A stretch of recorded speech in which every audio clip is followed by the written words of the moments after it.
What sort of future do I want to live in, and how do I make the things that belong to that future? One of the things artists do is make the objects that belong to the world they would like to live in.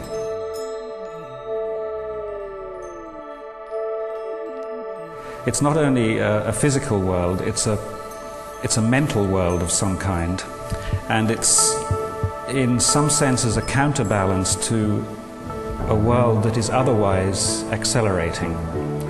You know, most of our experiences actually are becoming faster, and we have an amazing human capacity to deal with huge quantities of information. But we spend, increasingly, we spend time at the accelerated end of the spectrum, I think, at the fast end.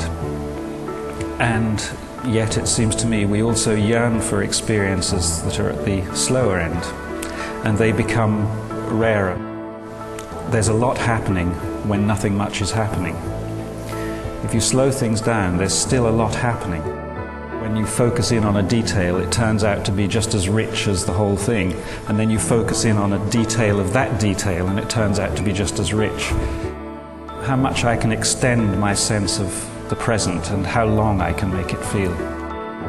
The wiring that human beings have, the biological wiring, the 2 or 3 million years of experience we had before this brief 10,000 years of so-called civilization, that 2 or 3 million years prepared us for all sorts of situations. Adaptable and fascinating creature, adaptable and fascinating creature, adaptable and fascinating creature. Are you happy? One's happiness doesn't depend on situations necessarily being secure.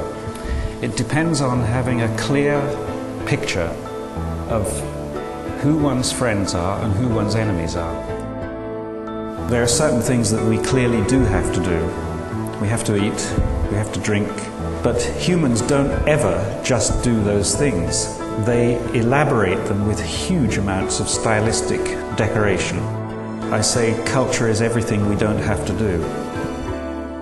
Why do we do this? Why do we spend so much time, so much of our mental energy?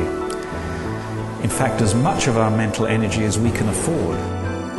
Surrender to a world of some kind.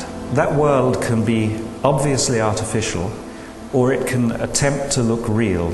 What you do is inhabit the logic of that world. It's a study of how another world might be.